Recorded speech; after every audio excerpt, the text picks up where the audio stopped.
very scientific series of subjects sets off today's show. I'm Carl Azuz. We are your objective source for world news. And today, that begins with an international study that suggests air pollution may be damaging to people's ability to think. The study came out Tuesday in the Proceedings of the National Academy of Scientists. What researchers did was examine information from a survey conducted in China. It contained verbal and math test scores given to 32,000 people between 2010 and 2014. And the study found that the more polluted their counties were at the time of the test, the more their test scores went down. Researchers say the biggest difference was found in older, less educated men. And as far as dangers go, the study suggests that air pollution could increase people's chances of developing diseases like Alzheimer's and dementia. The study was specific to China, a nation with several cities that have grappled with severe air pollution, but researchers say the findings could be applied to countries around the world.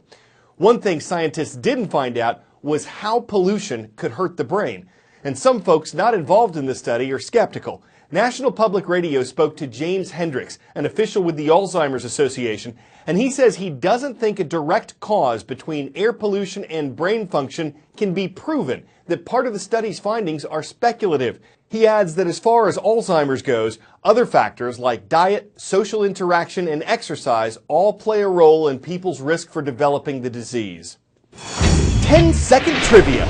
According to NASA, what poses the greatest risk to space missions? Malfunction, debris, lack of funding, or war?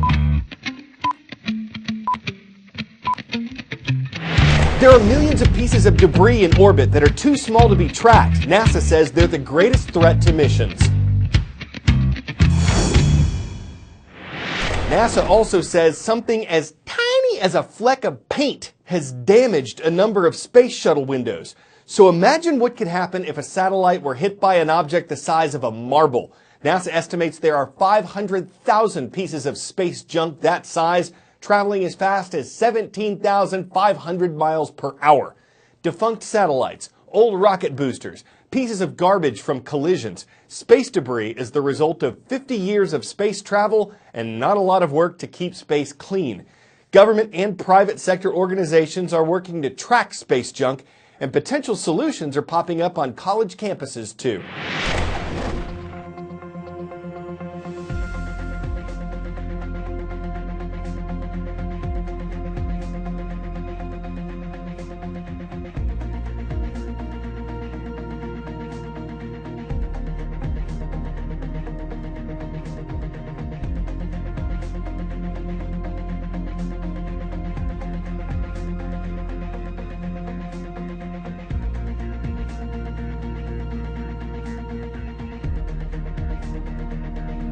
Has tiny little microscopic flaps, and it only sticks when you apply a load to it. Each of these flaps lays down like this, and you get very close contact.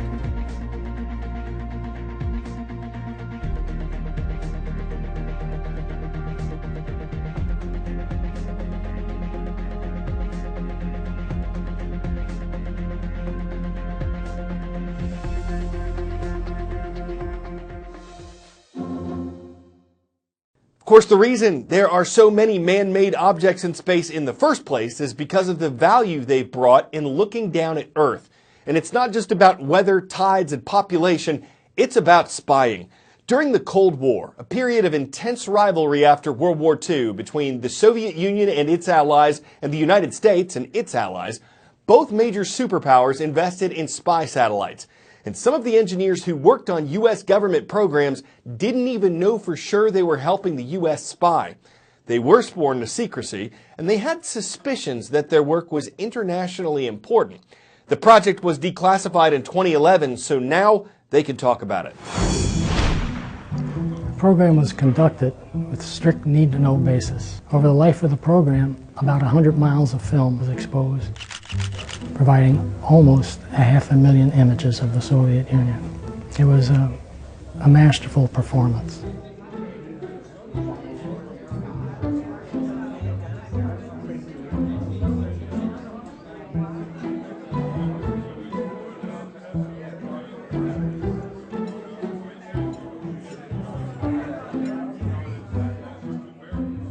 We couldn't tell anybody what we worked on. friends, family, even our wives. She was always fighting off somebody asking, "What in the heck does your husband do? He's never here." It was kind of tough in the early years, particularly at parties and stuff, when people would ask you, "What do you do?" "Well, I'm an engineer." Yeah, it's about all you could say. And I can remember quite well the feeling that we were contributing to something that we thought was important to the country. And fortunately, we're successful because I think it led to a more peaceful world. I'm John Schaefer, worked at Eastman Kodak for 35 years. We worked in an area that we couldn't talk about while we worked there, and we used to call it research and engineering. It was the government side of the business where we worked on spy in the sky satellites. We didn't have a need to know what the government was doing, and we was drummed into us. We knew they weren't taking pictures of amusement parks in the United States. We knew that was foreign territory that they were looking at.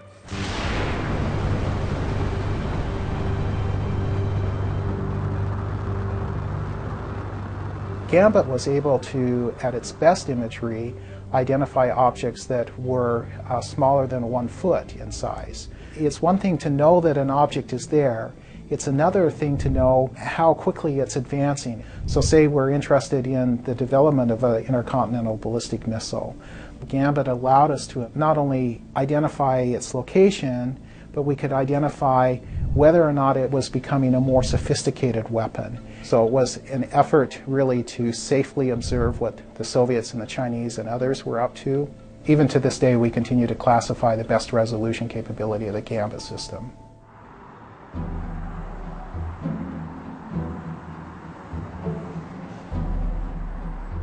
This is a building that was owned by the Navy, but Kodak had done a lot of work here. This is where it all started.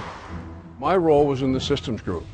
Image motion compensation was a very, very significant contributor to image resolution because a satellite is moving fast over the surface of the Earth. If you're taking high-resolution photography with very long focal length lenses, you've got to either move the camera or move the film to avoid smear. We chose to move the film because you can't really pan the camera. We firmly believe that we helped the U.S. government and the U.S. Air Force understand what the threat to the United States was.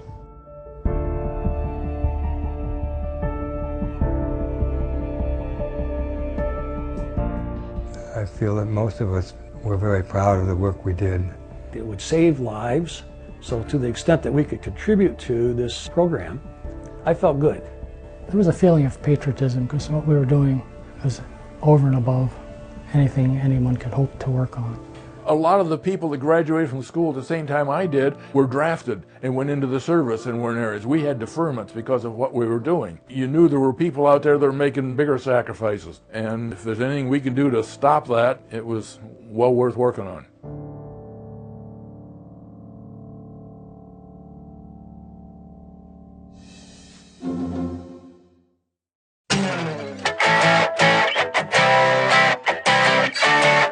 For 10 out of 10, a college course in robotic musicianship. What the program aims to accomplish is interaction between people and machines, using the strength of both to create new kinds of music. Everything from prosthetic hands used by amputees to an improvising robotic marimba player is part of it. You've got to love music and you've got to love technology to take part, but students say whatever you do, don't call it musical robots.